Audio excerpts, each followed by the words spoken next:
देखिए, हम बात कर रहे हैं गुजरात चुनाव आप की। मजबूत से ज्यादा मजबूर पार्टी लग रहे हैं नहीं, पृथ्वीराज नहीं, जी। ऐसे नहीं। देखिए, कठिनाई आती है, लोग छोड़ के गए हैं, लोग जुड़े हैं, लेकिन आज मुद्दों से मत भटकिए। आज जो देश के सामने मुद्दे हैं, जिस मुद्दों को कांग्रेस पार्टी उठाने की कोशिश कर रही है, उन मुद्दों को हल करने के लिए आपके पास कोई जवाब नहीं है। मोदी जी के पास कोई जवाब नहीं है। देश की अर्थव्यवस्था तहस नहस हो रही है, महंगाई, बेरोजगारी, अब ग्रोथ रेट, आपका पर कैपिटा इनकम देखिए, सब जगह में आप फेल हो गए। कोविड के हैंडलिंग में पूरे आपने बड़ा दुनिया स्ट्रॉन्ग में शब्द यूज करा, आपने बोला देश की स्थिति तहस नहस हो रही है। हाँ। तहस नहस जी हाँ। मतलब आप कह रहे हैं कि देश की अर्थव्यवस्था चरमरा गई है, देश की स्थिति तहस नहस हो क्योंकि रही देखिए है। ना, थोड़ा इलैबोरेट इसको कर दें, क्यों तहस नहस हो रहा है देश? इसलिए मैं कह रहा हूं कि देखिए, कोई भी जो इंडेक्स भी जो दुनिया का आता है, सब इंडेक्स में हम नीचे नीचे जा रहे हैं। चाहे ह्यूमन डेवलपमेंट इंडेक्स हो, चाहे हंगर इंडेक्स हो, भूख की इंडेक्स हो, उसमें नीचे जा रहे हैं। आप क्या, आपका सारा ध्यान है कोई सड़क बनाए, कोई कॉन्ट्रैक्ट दिया, कुछ कर दिया, वो जो भी जरूरी है, लेकिन आप ह्यूमन डेवलपमेंट जो होता है, जिसपे आम आदमी का जो स्टैंडर्ड ऑफ लिविंग देखा जाता है, पर कैपिटा इनकम देखा जाता है, वो आप नहीं बता रहे। आप कह रहे हैं अर्थव्यवस्था चरमराई हुई है, लेकिन इसके लिए हमें अपने पड़ोसी राज्य श्रीलंका को भी देखना पड़ेगा, जहां क्या हालात है। पाकिस्तान देखना पड़ेगा, वहां क्या हालात है। चाइना के प्रोविंसेस में क्या हाल है, जहां बैंकों के आगे फायर ब्रिगेड की गाड़ियां खड़ी हुई हैं। यूनाइटेड किंगडम, ज्यादा थोड़ा दूर चले जाए तो यूनाइटेड किंगडम, वहां पर पिछले 6 महीने में कितने प्रधानमंत्री बदले जा चुके हैं। रशिया और यूक्रेन की लड़ाई चल रही है, उसके क्योंकि आप प्राइम मिनिस्टर ऑफिस में भी मंत्री रहे। नहीं, देखिए, इसीलिए इंग्लैंड में जो सत्ता बदल हुआ, जी, वहां के हालत भी नहीं ठीक है, लेकिन उन लोगों ने वहां पे सत्ता बदल कर दिए। जी, वो सत्ता बदल यहाँ होने जा रहा है, क्योंकि लोग एक सहनशीलता की एक सीमा होती है। बहुत बड़ी बात आप कह रहे हैं। वो कह रहे हैं सत्ता परिवर्तन होने जा रहा है, सहनशीलता की सीमा होती है, जैसे यूके में हुआ है। मुझे लग रहा है कि जो उन्होंने देश की अर्थव्यवस्था के बारे में वर्णन करने का प्रयास किया, वो वास्तविकता में उनकी पार्टी की व्यवस्था का वर्णन था, जो ध्वस्त होता भी दिख रहा था और जिसको लेकर उनको चिंता भी हो रही होगी। परंतु मैं एक बात बताना चाहता हूं। देखिए, अर्थव्यवस्था की बात करें तो इसी गुजरात में जब मोदी जी आए 2001 में, तब गुजरात का जीडीपी 99,000 करोड़ रुपए था। आज 19,80,000 करोड़ रुपए से ऊपर, यानी तकरीबन 20 गुने की बढ़ोतरी इस 20 वर्ष में हुई है जी। अगर उस जमाने में आप देखें, एक जो छोटे स्कूलों में, प्राइमरी स्कूलों में ड्रॉप रेट था, वो 30% के आसपास था, आज 1.7% के आसपास है। आज हर गांव में बिजली, हर गांव में सड़क। सरदार सरोवर योजना कितने जमाने से पड़ी हुई थी, बाबा आदम के जमाने से, आज आके आई और हर घर में नल पहुंचाना सुनिश्चित किया। विकास का एक और उदाहरण बताता हूं। ये बताइए, हमारी सरकार आने से पहले भी, इनकी सरकार के जमाने में भी, भारत बैलिस्टिक मिसाइल बना लेता था, इंटरमीडिएट रेंज भी और लॉन्ग रेंज भी, मगर हवाई जहाज नहीं बना सकता था। ये बात तर्कसंगत लगती है क्या? इसका मतलब हम बनाना नहीं चाहते थे। और आप देखिए, पहली बार इसी गुजरात में भारतीय वायुसेना के लिए एयरबस के सहयोग के साथ हवाई जहाज बनना शुरू हो रहा है। पहला फाइनेंशियल टेक सिटी अहमदाबाद में बन रहा है।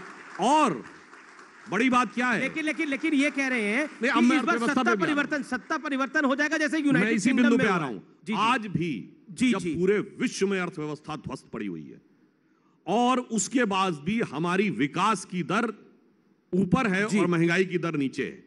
और मैं कहना चाहता हूं, कोई देश उठाइए, मैं पाकिस्तान श्रीलंका की बात नहीं कर रहा हूं, मैं विनम्रता से पूछता हूं, एक देश बताइए जहां से जाके राहुल गांधी जी ने ज्ञान दिया हो और वहां विकास, आज महंगाई की दर भारत से कम हो। बताइए, Thailand, Germany, Italy, Britain, America, सब जगह महंगाई की दर ज्यादा है। जहां जहां से बैठ के ध्यान दिया। तो मैं सिर्फ अंत में एक लाइन कहना चाहूंगा, हमारी स्थिति जानते क्या है? पूरे समुद्र में सुनामी आई हुई है, अगल बगल के जहाज उलटते पलटे जा रहे हैं, हमारा कैप्टन बड़ी कुशलता से निकाल रहा है, पर शिकायतें की जा रही है, ये थोड़ा थोड़ा सा हिल क्यों रहा है? ये स्थिति। पृथ्वीराज जी, का मतलब आपका गुजरात की जनता के लिए भाजपा का संदेश है कि जो महंगाई है वो सहन कीजिए, सब जगह हो रही है। जो बेरोजगारी है वो सहन कीजिए, सब जगह हो रही है। तो आपको क्या दिक्कत है? आप भी सहन कीजिए। एक सवाल जो कि आप अगर आप मौका जी 10 सेकंड सिर्फ। आज महंगाई की दर 6.7% है। जब 2013-14 में हमारी सरकार आई, उस समय इससे ज्यादा थी। 2012 में 10% के आसपास थी, जिसको कहते थे बहुत बेहतरीन अर्थव्यवस्था का दौर चल रहा था उस समय। आज भी हम इस बुरे दौर में कोविड और युद्ध के बाद भी उससे कम महंगाई के दौर में है। पर मैं कह रहा हूं जितनी बढ़िया स्थिति हमारी 3 साल पहले थी कोविड से पहले उतनी नहीं है, परंतु हम शीघ्र ही उस स्थिति को भी प्राप्त करें। आप ये कह रहे हैं कि अगर महंगाई और बेरोजगारी की स्थिति सामान्य है, कोई चिंता करने की जरूरत नहीं। गुजरात के युवकों को अगर ये संदेश देना चाहते हैं तो सही बात है, ये भाजपा का संदेश है कि नहीं आपको सहन करना पड़ेगा, और देशों में भी बुरी हालत है। ये ट्रैप कर रहे हैं सुधांशु जी, आपको कह रहे हैं कि आप महंगाई, बीजेपी आएगी महंगाई लाएगी, क्यों नहीं कर रहे हैं? आप अपना मैनिफेस्टो रखिए कि आप किस तरह से सुधारेंगे, किस तरह से रोजगार निर्मित करेंगे, किस तरह से महंगाई कम होगी। गैस सिलेंडर की कीमत, 3 बढ़िया सवाल पूछे, जोरदार तालियां पृथ्वीराज चौहान साहब के लिए। जोरदार सवाल पूछे, महंगाई कब कम होगी, नौकरी कब मिलेगी, बेरोजगारी कब कम होगी, जवाब दे दीजिए। जी जी जी। देखिए इसी सीएमआई के डाटा के आधार के ऊपर बेरोजगारी को लेकर हो रहा है, बेरोजगारी पे, इसी बेरोजगारी को लेकर इसी सीएमआई के डाटा के आधार पे विपक्ष के तमाम नेता हमसे कहते थे, सही बात है, फरवरी मार्च में आया था कि 8.5% सीएमआई का डाटा था कि बेरोजगारी की दर आ गई थी। उसी सीएमआई ने कहा कि सितंबर के महीने में 6.3 आ गई, जो 2018 के बाद सबसे कम है। मैं ये नहीं कह रहा हूं कि नहीं है, निरंतर सुधार होता जा रहा है। इसीलिए मैंने कहा महंगाई की दर में भी निरंतर सुधार हो रहा है। जो जो हम कोविड और युद्ध के बीच से बाहर निकल रहे हैं तो स्थितियां बेहतर। अब बताइए, इसी दीपावली में मिडिल लेवल के घरों की खरीद पिछली बार के मुकाबले 50% बढ़ी। अगर 50% बढ़ी तो लोगों ने खरीदा ना। मैं ये नहीं कह रहा हूं कि सब बहुत अच्छी स्थिति में, ये दर्शा रहा है कि ट्रेंड पॉजिटिव डायरेक्शन की तरफ जा रहा है। अगर डायरेक्ट टैक्स का कलेक्शन पहली बार इनडायरेक्ट टैक्स से ज्यादा हुआ, इसका मतलब टैक्स पे किया गया ना।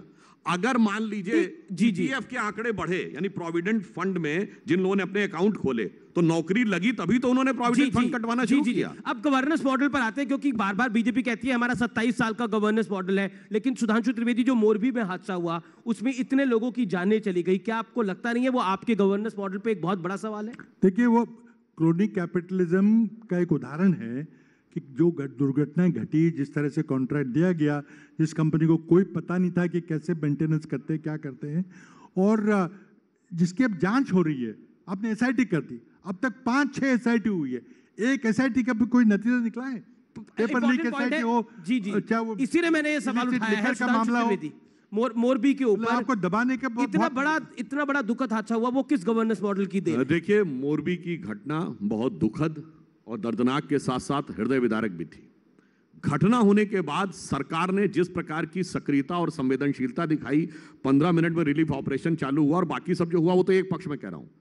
प्रधानमंत्री महोदय ने आकर जिले स्तर पर समीक्षा की बैठक की। कभी आपने सुना किसी घटना में प्राइम मिनिस्टर आकर डिस्ट्रिक्ट लेवल के अधिकारियों के साथ करे और आश्वस्त रहिए कि इसमें बहुत कड़ा और प्रभावी। तो कांग्रेस कह रही है एक्शन नहीं हो रहा, कार्रवाई नहीं हो रहा। बड़ी दुर्घटना घटी है जिसकी जिम्मेदारी आप फिक्स नहीं कर पा रहे हैं, क्योंकि यह क्रोनिक कैपिटलिज्म का एक उदाहरण है कि किस तरह से कॉन्ट्रैक्ट दिए गए, किस कंपनी को कॉन्ट्रैक्ट दिए गए, किस तरह से जांच हो रही है, किसके खिलाफ एफआईआर हुआ है, किसके खिलाफ नहीं हुआ है, और क्या कितनी एसआईटी बनाई, क्या इस एसआईटी से कोई निकलेगा? कौन सी एसआईटी बनी, कौन अधिकार है, किसने एसआईटी बनाई है? कलेक्टर ने बनाई है, स्टेट गवर्नमेंट ने बनाई है, या सेंट्रल गवर्नमेंट? जवाब देखिए, एफआईआर होने के साथ साथ संबंधित अधिकारियों की गिरफ्तारी भी हुई है। सरकार पूरी दक्षता के साथ जांच कर रही है और प्रभावी और कठोर कार्रवाई होगी। पकड़ा जाएगा? किसकी जांच किसके खिलाफ हो रही है? जो टिकट कलेक्टर है उसके खिलाफ। अच्छा, जो जिम्मेदार, असली जिम्मेदार है वो कहां है आज? देखिए, हमारे यहां जांच पूरे पुख्ता तरीके से होती है और फिर उस व्यक्ति को अंतिम अंजाम तक पहुंचाया जाता है। उस जमाने की तरह नहीं कि बस जांच कह दी गई, फिर कभी चार्जशीट फाइल ही नहीं हुई। तमाम ऐसे मौके हैं 8-8, 10-10 साल तक चार्जशीट ही नहीं फाइल हुई। मैं तमाम उस राजनीतिक पक्ष में नहीं जाना चाहता, परंतु मैं एक बात और भी कहना चाहता हूं। मोरबी के प्रति प्रधानमंत्री मोदी जी के मन में जो संवेदना है वो आज से नहीं है। पुराने लोगों को पता होगा 1979 में जब मोरबी में बाढ़ आई थी, तब युवा स्वयंसेवक के रूप में जाकर उन्होंने बचाव कार्य जो किए थे वो मोरबी के बुजुर्ग लोगों को आज तक पता होगा। तो मोरबी से एक अलग है, उन्होंने कहा मेरा मन मोरबी में है। तो ये ऐसे ही नहीं कहा है, वो प्रचारक जीवन से लेके आज तक उनका वहां से एक अलग लगाव है। तो आप इस मंच पर आश्वासन देते हैं कि कार्रवाई होगी, और कब तक होगी, कोई टाइमलाइन? देखिए, कार्रवाई होगी और पुख्ता होगी, और वह कानूनी आधार के ऊपर जांच की प्रक्रिया के तहत तय होता है कि कितना टाइम लगेगा। देखिए, एक क्षण में बताओ, ये एक पूछना चाहता हूं कि आज तक कुछ दिन गुजरात में 5 बड़े हादसों में एसआईटी एस्टैब्लिश हुई, 5, जिसमें कि इलिसिट लिकर का मामला था, उसमें से कौन सा एसआईटी की अंतिम जांच निकली, मुझे एक बता दीजिए कि इस एसआईटी की अंतिम जांच निकली है जी, मोरबी में कैसे होगी? ठीक है, 5 सेकंड सुधांशु, 5 सेकंड। देखिए, जांच की प्रक्रिया, जांच एजेंसियों के प्रोसेस, जांच एजेंसियों के प्रोसेस और कानूनी आधार के ऊपर चलती है। सरकार की तरफ से यह दिखता है कि सरकार उसमें कितना ईमानदारी से लगी हुई है। जी, सरकार की ईमानदारी पूरी तरीके से है, और इन 27 सालों में याद करिए गुजरात की कानून व्यवस्था को लेकर कहां से कहां तक पहुंचा, तभी पहुंचा है जब कठोर कार्रवाई। पॉइंट पर आते हैं, अब अगले पॉइंट पर आते हैं। गुजरात की जनता चाहती है, मोरबी की जनता चाहती है कि जो असली जिम्मेदार हो, सर तो देश की जनता ही चाहती है, इस हॉल में हर एक व्यक्ति चाहता है वो। इस सरकार बिल्कुल आपकी बात जायज है। एक सवाल मेरा, ऐसा क्यों होता है कि चुनाव आता है, कांग्रेस बीजेपी के ट्रैप में फंस जाती है या खुद ही जाल फेंक देती है? आपकी एक मेयर छत्तीसगढ़ के अंदर एंटी हिंदू शपथ ले रही थी, एक आपका कर्नाटक कांग्रेस का कार्यकारी अध्यक्ष हिंदू शब्द का अर्थ बता रहा था, इतना गंदा है कि मैं बता नहीं सकता। क्या आपको लगता है कि आप पर एंटी हिंदू का टैग बीजेपी ने लगा दिया है और इसके लिए आप खुद भी थोड़े जिम्मेदार हैं? आपसे संदर्भ मेरा आपकी पार्टी से। देखिए, इशू ये है कि आज जनता के जो असली मुद्दे हैं उससे बीजेपी भाग रही है।